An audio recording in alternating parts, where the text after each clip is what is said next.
সংঘর্ষে রণক্ষেত্র ঢাকা বিশ্ববিদ্যালয়ে কোটা আন্দোলনকারীদের সঙ্গে ছাত্রলীগের ধাওয়া পাল্টা ধাওয়া, আহত শতাধিক।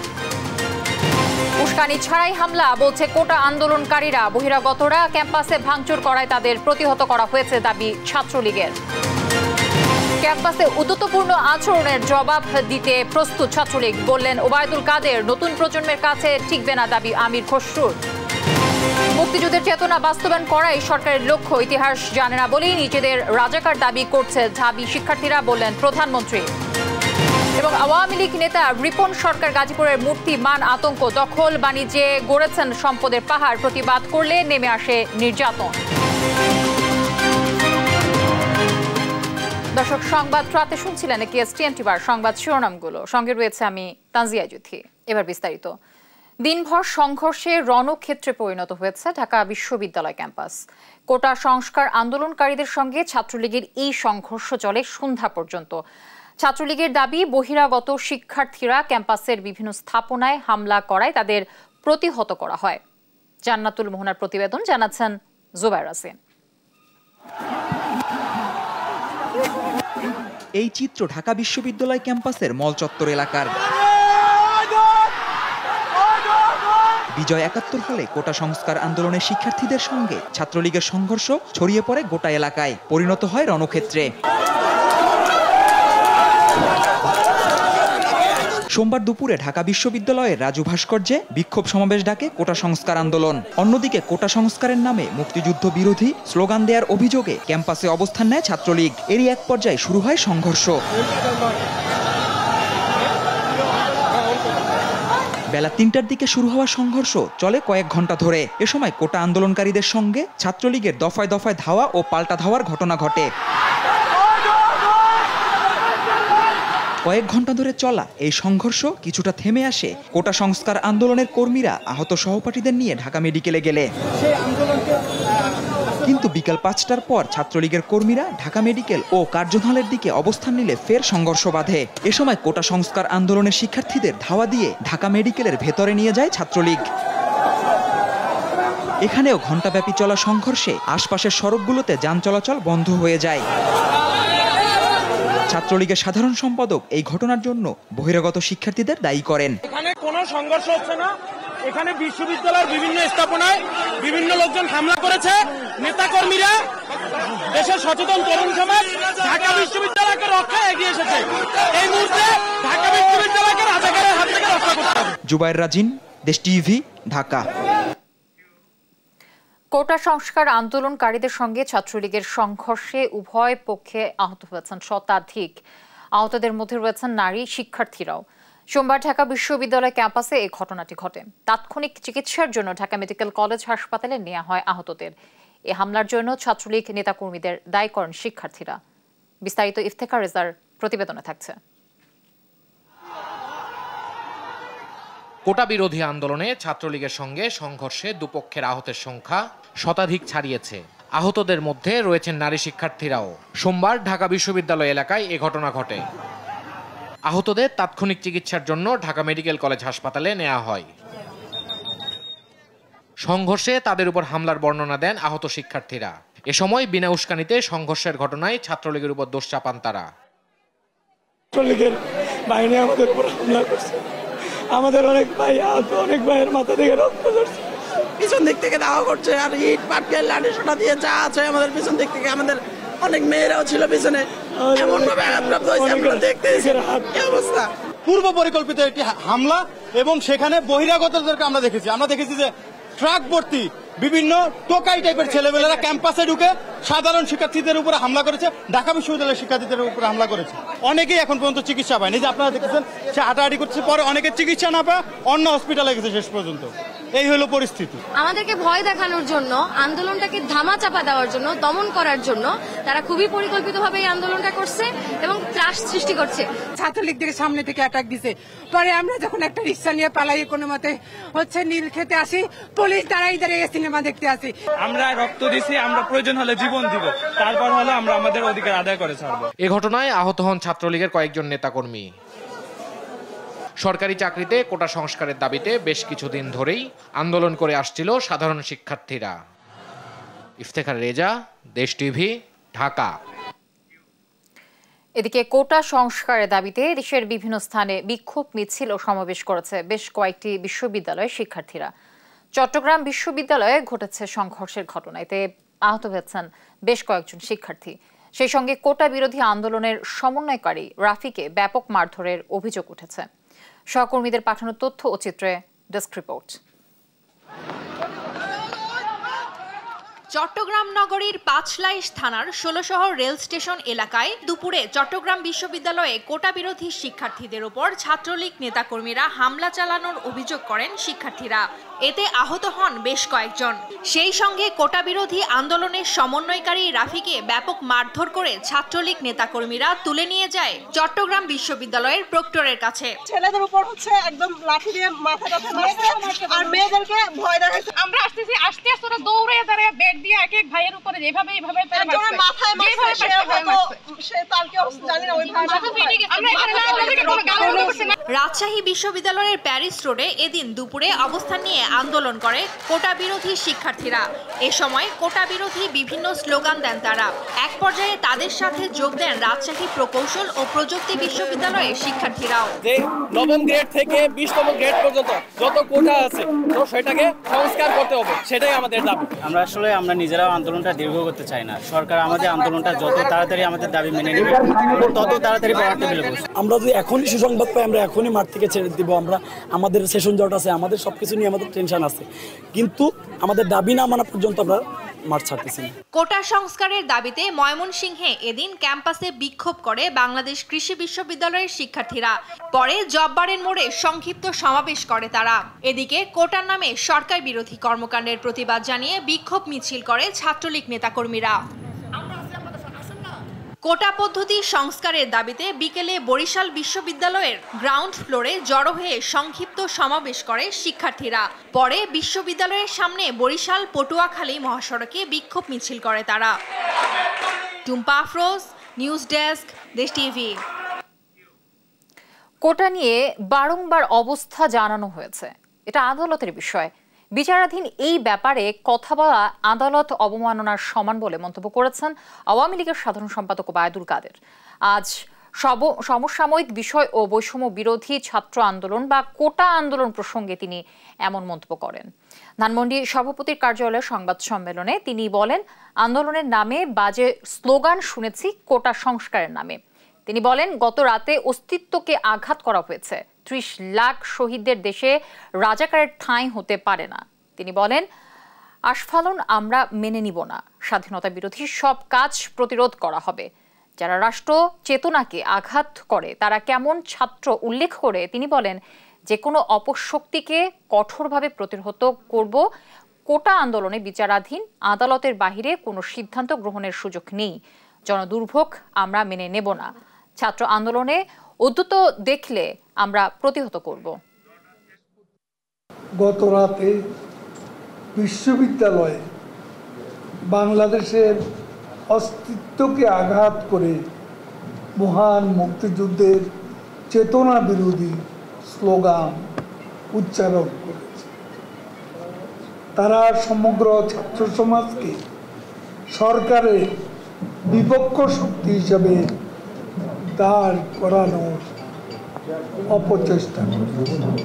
মুক্তিযুদ্ধের চেতনা বিরোধী অপশক্তির আস্ফালনের বিরুদ্ধে সোচ্চার হওয়ার জন্য আমরা আহ্বান জানাচ্ছি। ঢাকা বিশ্ববিদ্যালয়ের আন্দোলনকারীদের ওপর ছাত্রলীগের হামলার তীব্র নিন্দা জানিয়েছে বিএনপি। বিকেলে গুলশানে লিয়াজো কমিটির বৈঠক শেষে তিনি আরো বলেন, নতুন প্রজন্মের আন্দোলনের সামনে কোনো কিছুই টিকবে না। জাতির যুক্তিযুক্ততার পরিপ্রেক্ষিতে তারা সফলভাবে আন্দোলন করছে। আমি মনে করি বাংলাদেশের যারা আন্দোলন করছে তাদের পরিবার আছে, তাদের আত্মীয় স্বজন বন্ধু বান্ধব আছে, সকলে কিন্তু আজকে একটা ন্যায়সম্মত একটা সমাধানের অপেক্ষা করছে। সেটা না করে যদি আপনি লাঠিপেটা করেন, আপনি যদি মিথ্যা মামলা দেন, তাহলে তো সেটা সমাধান পাওয়ার কোনো সুযোগ নাই।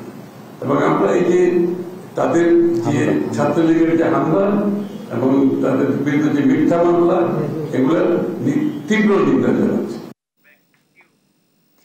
প্রধানমন্ত্রী শেখ হাসিনা বলেছেন, শিক্ষার্থীরা ইতিহাস জানলে নিজেদের রাজাকার পরিচয় দিত না।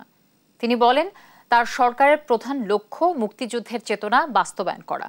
সোমবার সকালে প্রধানমন্ত্রীর কার্যালয়ে 2024-25 অর্থ বছরে সরকারের মন্ত্রণালয় ও বিভাগগুলোর বার্ষিক কর্ম সম্পাদন চুক্তি এবং শুদ্ধাচার পুরস্কার প্রদান অনুষ্ঠানে তিনি এসব কথা বলেন। বিস্তারিত জানাচ্ছেন শামীমা আক্তার।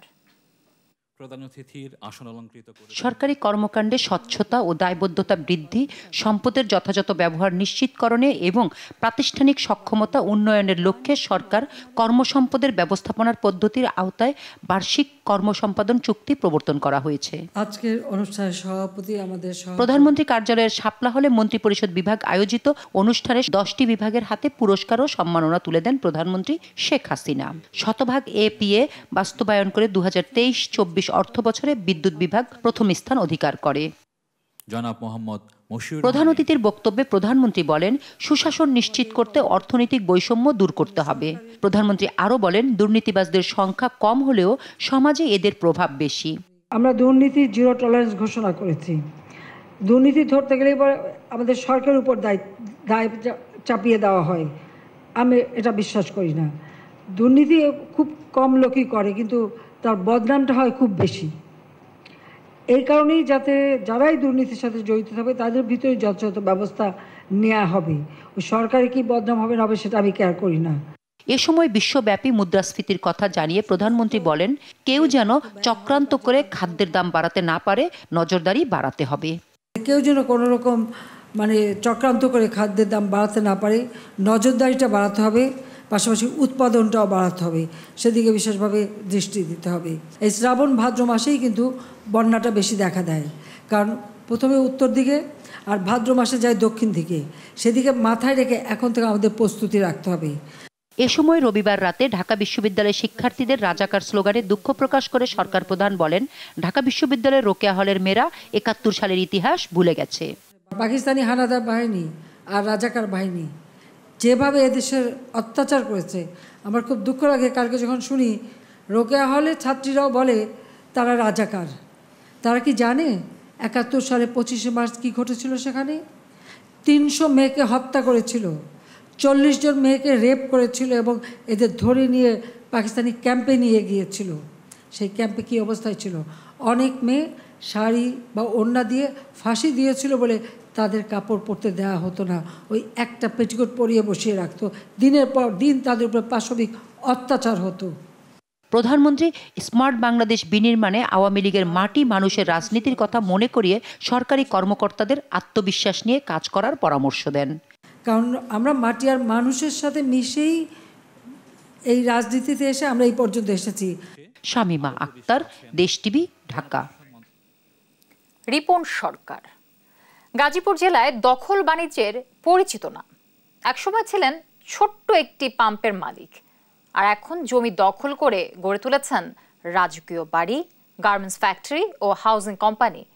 এই শত কোটি টাকার মালিক গাজীপুর মহানগর আওয়ামী লীগের যুগ্ম সাধারণ সম্পাদক রিপন সরকার।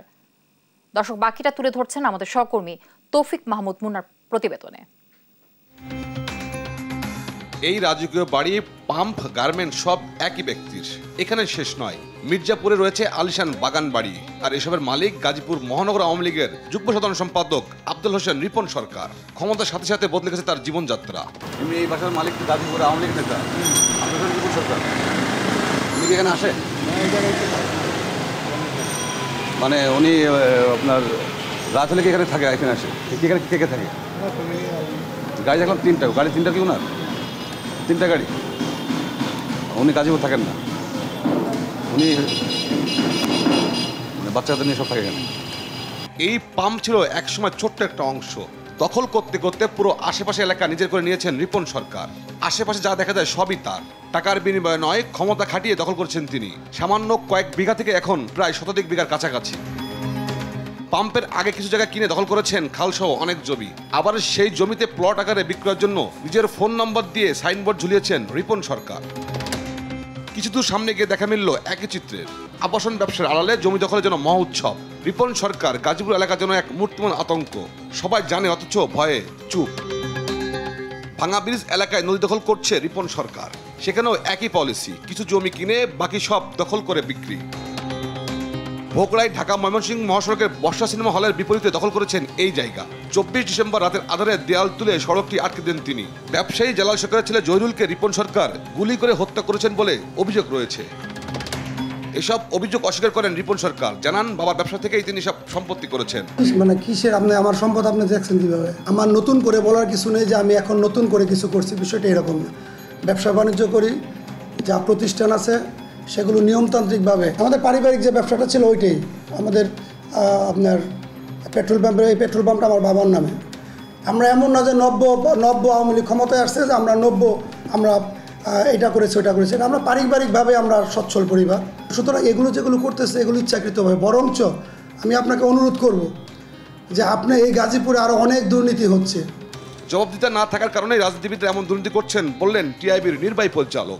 অল্প সময়ের মধ্যে বিশাল ধরনের অর্থ সম্পদের মালিকানা অর্জন, এটি কিন্তু এখন আর হতবাক করে না, অবাক করে না আমাদেরকে।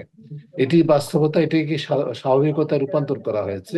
আমাদের রাজনৈতিক সংস্কৃতিতে এমন একটা অবস্থা তৈরি হয়েছে, এমন একটা চর্চা, মানে বলবো যে একটা রাজনৈতিক সংস্কৃতির একটা অবিচ্ছেদ্য অংশ এবং চর্চা হিসেবে প্রতিষ্ঠিত হয়ে গেছে।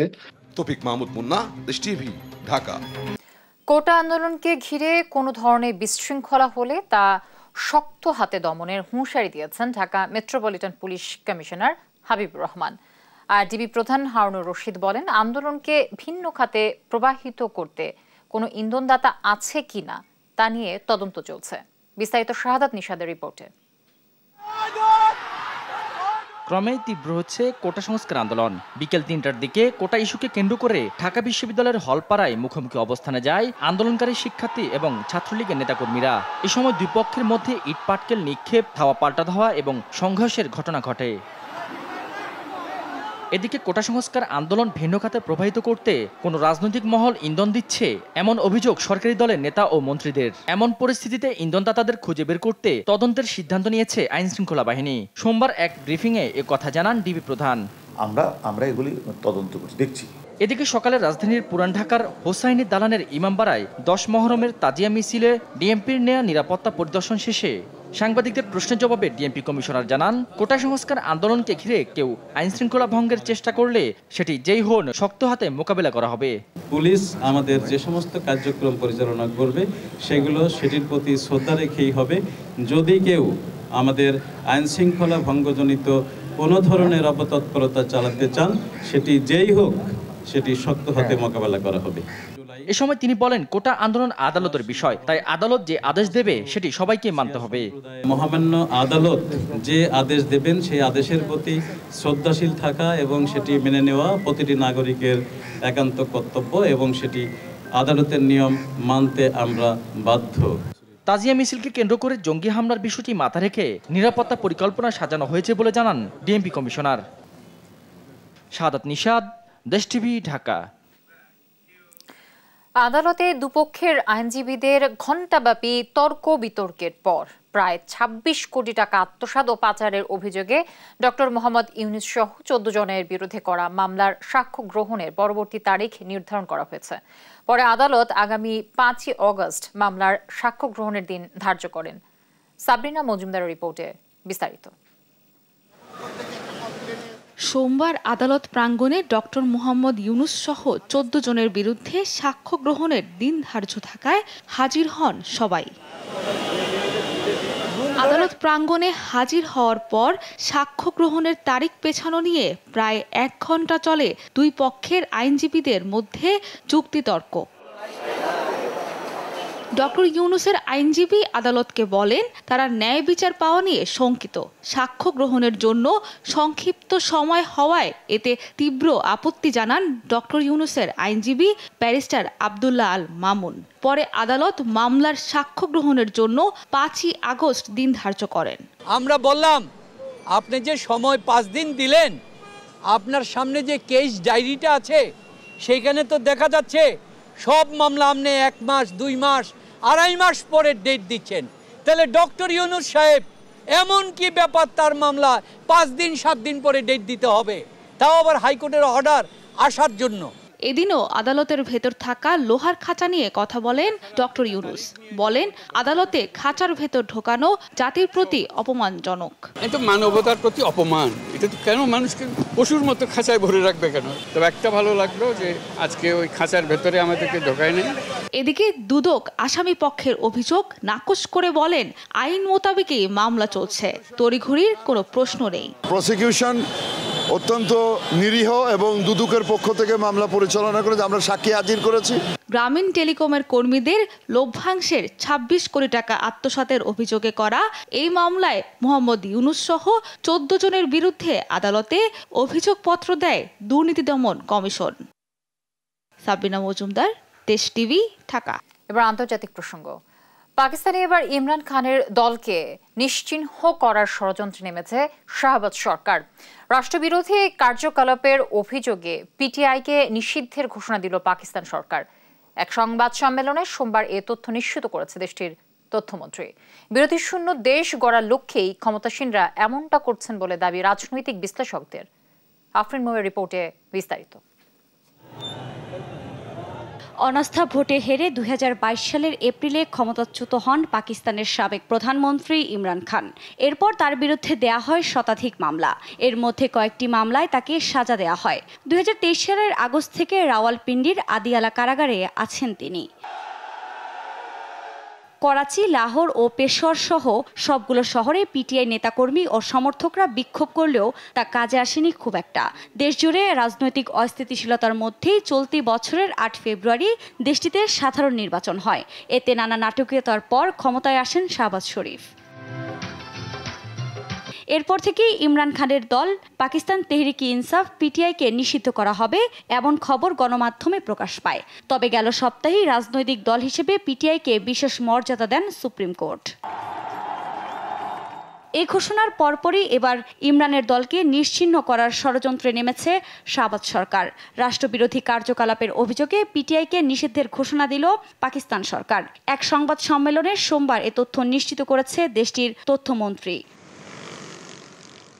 একই সঙ্গে পিটিআই প্রতিষ্ঠাতা ইমরান খান এবং সাবেক প্রেসিডেন্ট আরিফ আলভির বিরুদ্ধে রাষ্ট্রদ্রোহের মামলা করার সিদ্ধান্ত নেওয়া হয়েছে বলেও জানিয়েছেন শাহবাজ সরকারের তথ্যমন্ত্রী। চলতি বছরের ফেব্রুয়ারিতে পাকিস্তানের জাতীয় নির্বাচন অনুষ্ঠিত হওয়ার আগে পিটিআই এর নতুন কার্যনির্বাহী কমিটিকে স্বীকৃতি দেয়নি দেশটির নির্বাচন কমিশন। এমনকি নির্বাচনে পিটিআই প্রার্থীদের দলটির প্রতীক ক্রিকেট ব্যাট ব্যবহার করতেও দেওয়া হয়নি। এতে ৯২টি আসন পেয়েও সরকার গঠনের পদক্ষেপ নিতে পারেনি দলটি। ৭১ বছর বয়সী ইমরান খান ১৯৯৬ সালে পিটিআই গঠন করেছিলেন, যেটি ২০১৮ সালে পাকিস্তানে ক্ষমতায় আসে। এদিকে ইমরানের দলকে নিষিদ্ধ ঘোষণার খবরে আন্তর্জাতিক রাজনৈতিক অঙ্গনে চলছে আলোচনা। বিরোধী শূন্য দেশ গড়ার লক্ষ্যেই ক্ষমতাসীনরা এমনটা করছেন বলে দাবি রাজনৈতিক বিশ্লেষকদের। আফরিন মৌ, নিউজ ডেস্ক, দেশ টিভি। রপ্তানি উন্নয়ন ব্যুরোর পক্ষ থেকে দেশের ৭৭টি শিল্প প্রতিষ্ঠানকে জাতীয় রপ্তানি ট্রফি ২০২১-২২ প্রদান করা হয়েছে। এতে রপ্তানি ক্ষেত্রে ৯ বারের মতো জাতীয় রপ্তানি ট্রফি পায় প্রিমিটেক গ্রুপ। রাজধানী ওসমানী মিলনায়তনে প্রধানমন্ত্রী শেখ হাসিনার হাত থেকে প্রিমিটেক গ্রুপের চেয়ারম্যান ফারদিন, অ্যাক্সেসরিজের chairman Omar Faruk, Padma spinning and কম্পোজিশনের লিমিটেডের ব্যবস্থাপনা পরিচালক আব্দুল কাইয়ুম এবং স্টার প্যাকেজিং এর দেলোয়ার হোসেন মজুমদার মাসুক জাতীয় রপ্তানি ট্রফি গ্রহণ করেন।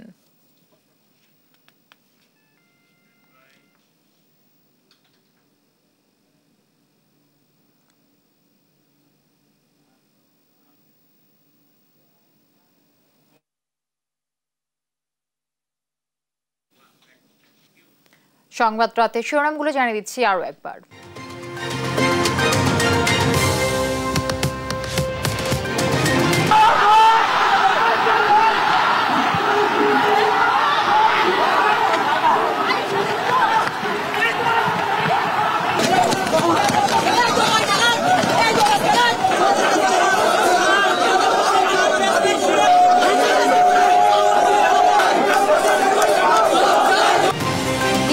সংঘর্ষের রণক্ষেত্র ঢাকা বিশ্ববিদ্যালয়ে কোটা আন্দোলনকারীদের সঙ্গে ছাত্রলীগের ধাওয়া, পাল্টা ধাওয়া, আহত শতাধিক।